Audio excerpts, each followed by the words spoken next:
La rencontre extraordinaire du G5 Sahel s'est tenue ce lundi 6 février dans la capitale malienne. La situation sécuritaire au Mali et son impact sur l'espace sahélien ont mobilisé tous les chefs d'État membres de l'organisation, mais aussi le président en exercice de l'Union africaine, le professeur Alpha Condé. Notant la fébrilité du processus de paix au nord Mali ainsi qu'en Libye, les chefs d'État souhaitent un soutien plus accru de la communauté internationale pour arriver à bout de cette instabilité.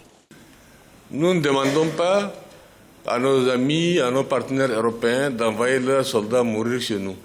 Nous sommes prêts nous-mêmes, avec nos soldats, par notre force nous-mêmes, nous engager et ramener la paix et la stabilité dans notre sous-région. C'est ce que nous demandons à nos partenaires, c'est de leur faire l'économie du sang des enfants européens et l'économie aussi des ressources énormes qu'ils mettent dans leur mobilisation.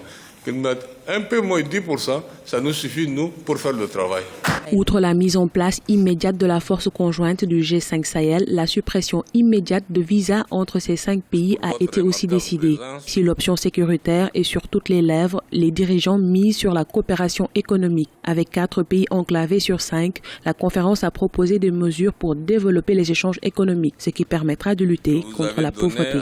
S'agissant de pays enclavés, hyper enclavés même, le cas du Mali, le cas du Niger, développer également des moyens de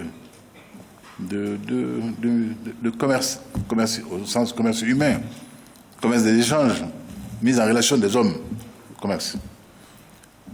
Voie aérienne, le Air Sahel, si cher à mon frère Mohamed, et à tous nos autres d'ailleurs, dont l'embryon est déjà presque formé, on a déjà des appareils. Nous sommes en train de voir avec IATA les moyens de mise en œuvre pratique de cette nouvelle compagnie, conformément aux normes requises.